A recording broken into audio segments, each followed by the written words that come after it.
Well, Heidi ho, this is Caleb Jones, and this is the Sovereign CEO podcast. And we have several new subscribers, many new subscribers to this podcast. So if you weren't aware, I do another podcast for men on maximum masculine freedom. And that is over at alphamale20.com/podcast.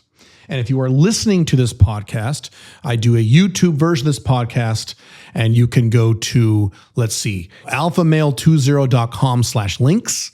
And I have all the video content sites that I'm on. Not only am I on YouTube, but I'm on like BitChute and Odyssey and Rumble and all that good stuff. I've actually, if you're watching the video version of this, you can probably tell I have upgraded my microphone setup here a little bit. So I'm curious. Let me know in the comments if the audio of this podcast/video sounds better. I'm really curious. To me, it sounds a little better, but that might just be placebo because of the money I spent in this new system. So I don't know.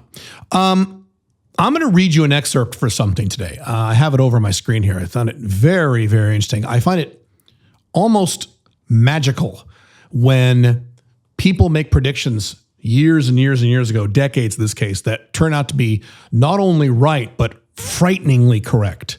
And what I'm about to read to you is something that was written in 1946. God damn. So that was what? Let's do the math on this. 60, 70, 80 years ago? 80 years ago this was written, if I'm doing my math correctly. And this is written actually by George Orwell, of all people. But he was writing it in terms of another person's book. This is John Burnham's book, and the book is called The Managerial Revolution. It sounds like a business book, but it's actually a political book.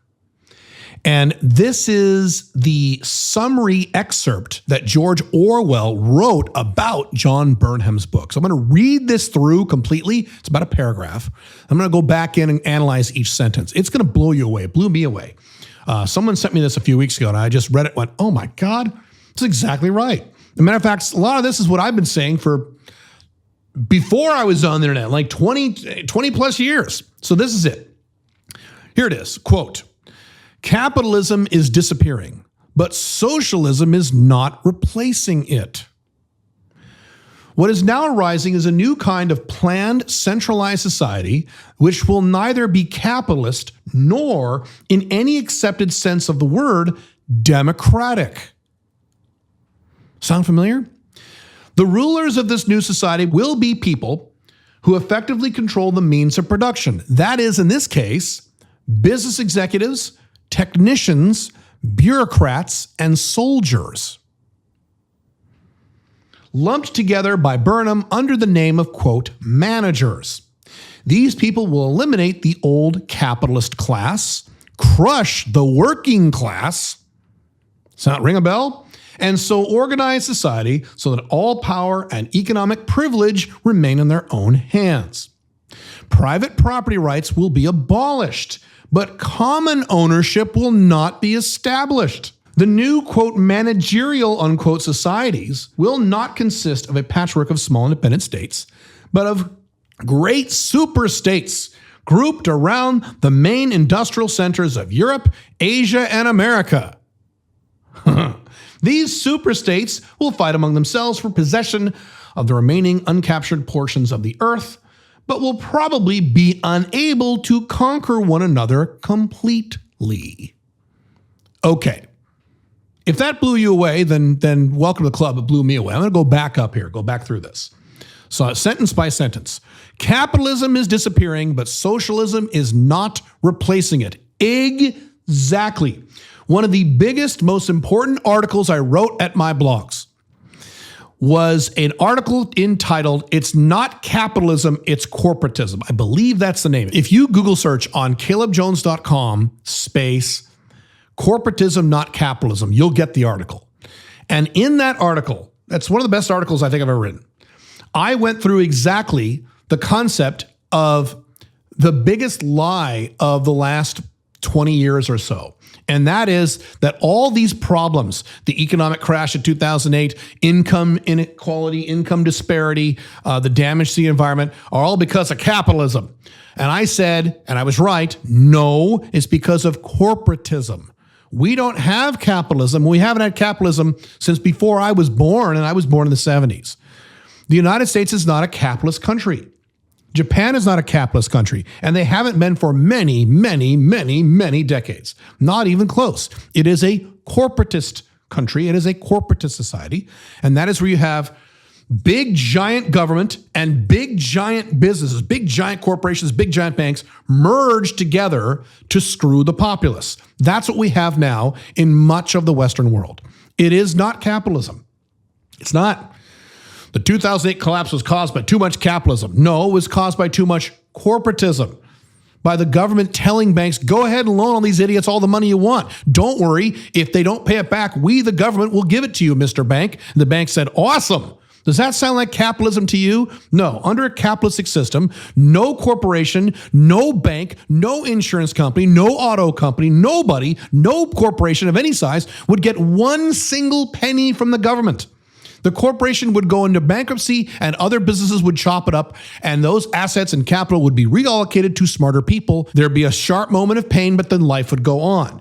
Does that sound like the United States to you or Europe to you or any country these days? No. It's all corporatist. And as I've said this many times, if you put a gun to my head as a minarchist libertarian and said you can live in a capitalist country or a socialist country, I would, and those are my only two choices, or you're going to shoot me in the head. I would choose socialism. Now, I hate socialism. I can't stand socialism because under socialism, you at least get some free shit. It's high taxes, but you get some free shit. It's terrible, low quality free shit, but you get some free shit. Under corporatism, you get high taxes, you get nothing. Big, hedge fund managers, they get bailed out, but you don't, right? So this is exactly right.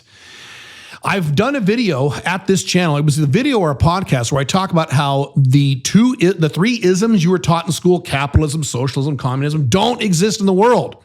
We're dealing with all various forms of big government, in most cases, corporatism or welfare statism or what have you, okay? So they're exactly right. It's the next sentence. What is now arising is a new kind of planned centralized society, which will neither be capitalist nor in any sense the word democratic. I have said many times that the United States, Europe, Canada, these are not democratic countries. They're not. They're not democracies. They're not. Well, Caleb, actually, that's not correct. It's a representative republic. Well, that's what it was originally designed to be, but it's not a democracy. And I could give you, chapter and verse of all kinds of scenarios. Let's go back to the 2008 collapse. I remember this very clearly. During that collapse, during the John McCain, Barack Obama presidential campaign, they ran all kinds of scientific surveys, and it showed very clearly that 80+%, in one case 90+% of all Americans, both left and right, said the government should not bail out the banks. And both parties, the Republicans and the Democrats, the right-wingers and left-wingers, went ahead and did it anyway. Does that sound democratic to you? No, it's not. Lately, over the past several years, both ideologies of left and right have been against all these stupid wars that America has been involved in. Did America at any point say, okay, we're going to pull out of these countries because we hear you people, you don't want us in these countries? No, they said, F you, we're going to do whatever the fuck we want. Both the left did this and the right did this. This is not a democracy. And I've talked about, I don't want to go on a tangent on this, but I've talked about how I have seen anecdotally Americans get to the point where when I told them I was moving out of the country, they would start getting very excited instead of being like, why would you do that? When 2016 hit and it was Hillary Clinton and Donald Trump, the two worst, most unlikable people in the United States. The elites put these two together and said, okay, pick one of these two. And that's when people, I think, Americans, normal, everyday, brainwashed Americans, started getting it in their heads, well, maybe maybe it really doesn't matter who I vote for. Right, correct, it doesn't because it's not a democracy. Okay, moving on. Oh, this is the fun one. The rulers of this new society will be the people who effectively control the means of production. That is, so he lists, let's see, 4 types of people: business executives, technicians, bureaucrats, and soldiers. All right, business executives. Yes, Jeff Bezos. This is where the left is correct. These billionaires have way too much power over your personal life, over the government, over the economics of the country. That's true. That's correct. Business executives. Now, we don't want to get into this thing where all rich people are bad, because I've pointed this out many times in my other content, my books, my blogs, that rich people is too generic a term, just like poor people is too generic a term. I break out poor people into 2 categories: the can't poor and the won't poor. And these are 2 very different categories of poor people. The can't poor are people are poor because they literally can't work. They have some kind of catastrophe or medical problem or health condition, or they were born and they can't work, they can't support themselves, and they need help. I agree they need help. But then you have the won't poor, and these are people who are perfectly fine. They could work, but they don't want to. You have to treat them very differently, and society doesn't. They treat them all in the same big ball. Same thing with rich people. Rich people, generally to most people, means any person who makes more money than me. So any person who makes more than probably $100,000 a year, when I've shown the data that shows that I believe the number is 67% of Americans who make more than $100,000 a year do not have $1,000 cash to their name. Most people make over $100,000 a year. But people think that, people who make $22,000 a year think people who make $140,000 a year are, quote, rich. They're not. That's upper middle class. Matter of fact, most of those people are more strapped than those people who make $20,000 a year. So it's many different categories of rich. So anyway, that's another tangent I want to get off. But yes, that's accurate. Next one is technicians. Have you heard of big tech? Big tech now determines much of what this populace thinks. And I don't want to go on a rant on that, but many other people have screamed much louder than I have about this. People at Google, people at Twitter, although now that Elon's taken over, this is changing a little bit over Twitter. People on YouTube, people on Facebook, mostly left-wing people in California are kind of directing the narrative, aren't they? So technicians, yes, this is big tech. Bureaucrats, that'd be government bureaucrats. I mean, that's obvious. I'm not going to talk about that. And then they say soldiers. Well, soldiers don't have any power, Caleb. Not rank and file soldiers. But I've talked about this many times. Historically, although they've ended one or two of these, the United States has been in anywhere from 6 to 8 different wars at any one point in time over the past 15 years or so. Why is that? Are right-wingers and left-wingers happy? Are they telling the United States to go out and invade more countries? No, they're not. The United States has between 750 and 1,000, depending on how you classify them, military bases in foreign countries all over the world. It costs literally trillions of dollars a year in taxpayer dollars to maintain all this bullshit. Is that what you want? Is that where your tax dollars are going? Most Americans will say no. But soldiers, people at the upper levels of the Pentagon, a building I have actually visited, have a lot of power over this, don't they? So they're absolutely right about this. Going on with the quote, lumped together by Burm under the name of managers. These people will eliminate the old capitalist class, crush the working class, and so organize society that all power and privilege remain in their own hands. Right, so that's the important point there. Crushing the capitalist class and crushing the working class. So the old school or standard left-wing view is that, the big evil capitalists are crushing the working man, right? And then the old school right-wing traditional, Republican view is the opposite, right? All these communists are screwing up all these business owners. Both business owners and the working class are getting screwed. I certainly have seen many of these charts that show the size of the American and in many cases Western, so that means Canada, Western Europe, parts of Eastern Europe, in some cases Australia. The middle class gets smaller and smaller and smaller and smaller. The lower class gets bigger and the upper class of the super rich gets a little bigger, right? So that who gets squeezed? The middle class. Right. This is just another way of saying the middle class is getting crushed, and that has been for many, many, many years. One of the many reasons I'm a libertarian is because I know for a fact that when you keep government as small as you can for as long as you can, that is what benefits the middle class the most. Normal working people. Not super, super duper poor people and not super duper duper rich people, but normal working people tend to do best when you keep government as small as you can for as long as you can, which is the opposite of what we're talking about here. All right, moving on. Property rights will be abolished, but common ownership will not be established. Right. Have you heard of all these asset seizure laws and, eminent domain? Well, we need to put a highway through your house, so the government's just going to take your house. Are we going to give this to the people like a communist utopia? No, government's just going to take it and then sell it to some corporation, right? Corporatism. So not communism, socialism, not capitalism, something else, something called corporatism, right?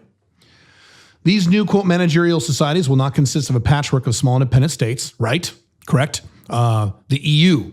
There you go. The EU. As soon as I saw that happen about 20 years ago, I went, oh boy, this is not going to work out well. The entire continent of Europe is going to try to be one big super state. Oh, great. I'm sure that'll work out wonderfully for everybody.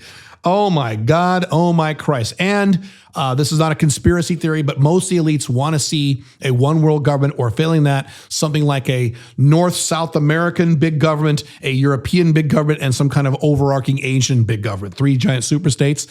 Yes, that is the trend. And that's what the elites want. Correct. Continue on. But of great superstates grouped around main industrial centers of Europe, Asia, and America. Right. So we have China, that de facto runs Asia. I mean, not literally, but de facto. You've got now the EU, right? And America has become this vast empire since 1946, since the end of World War II. There you go. These superstates will fight among themselves for possession of remaining uncaptured portions of the earth. So not so much that. That's probably one area of this prediction that is not accurate. We're really not fighting over land per se, but we kind of are. I mean, isn't that kind of what Putin is doing in Ukraine? Sort of. Not fighting over land in particular. But notice that America loves to go to war against countries here in the Middle East, right? Whereas they don't love going to full ground assaults against countries in like Asia or South America, right? They get involved in their politics through the CIA. So why is that, oil? I mean, right? So we are sort of still fighting over land to a degree using proxy wars. I've talked about a lot. Continuing on, but we'll probably be unable to conquer one another completely. Exactly right. This is why I do not predict a World War III. I get that question all the time. Caleb, do you think it will be a World War III? No. You will see increasing little wars that are proxy wars, but you will not see World War III. And the reason for that is the elites all around the world would lose too much money. I've said this many times. A world war would cause too many elites to lose too much power and too much money. So that's not what the elites want. The elites, the Chinese, the Russian elites, the Russian oligarchs, the American Congress, everybody, EU, Brussels, these are not necessarily what these people want. But little teeny tiny wars all over the earth are extremely profitable for the elites in most cases. Putin really screwed the pooch on this entire Ukraine thing, and he got screwed, and now he's kind of backed himself in a corner. But that's the exception to the rule. All these little wars America has been fighting over the past 20 years, since the, quote, war on terror, have been extraordinarily profitable for the corporations, corporatism again, tied into these things, and the politicians who benefit from wartime bumps. No one gave a shit about George W. Bush until he invaded Iraq and Afghanistan, and then everyone loved him. Donald Trump was right to be kind of excited to have like military parades and crap like that. People love that crap, Americans in particular. So yes, you have these tensions between these big superpowers, or quasi-superpowers, I should say. But what are they going to do about it? I mean, who does it serve really for China to go to war against the U.S.? Or the other way around? Who does it serve? Who's going to win that one? I mean, you see my point? It's kind of a no-win scenario. This is also, by the way, another reason why there was never a nuclear holocaust, which are in the 50s, 60s, 70s, and 80s. And I grew up in the 70s and 80s. People were really concerned about this. I mean, one of my favorite movies of all time was a movie called War Games in the 80s, one of the, defining movies of my life. And it was all about nuclear war and let's all be scared. It never happened. Why? Because the Russians aren't stupid. They're not suicidal. Even the Soviets, they're not going to say, okay, let's press a few buttons and make sure we all die. It's not what they want. So same kind of things here. But instead they did proxy wars. Matter of fact, Russia invaded Afghanistan and had their Vietnam in the 80s. And then we stupid Americans, or should I say the stupid American government, backed by people who vote for Democrats or Republicans all the time, made the same mistake in Afghanistan many years later. So that's really it. I thought this was really interesting, and I love these predictions. If you guys like this topic, I might do more podcasts about predictions that have come true. I just got finished watching a long podcast with Ray Kurzweil. I've read several of his books on the predictions he's made that did come true, and maybe we could talk about that both on this podcast and my other podcast. But I will see you in next week's podcast. Have fun. Bye.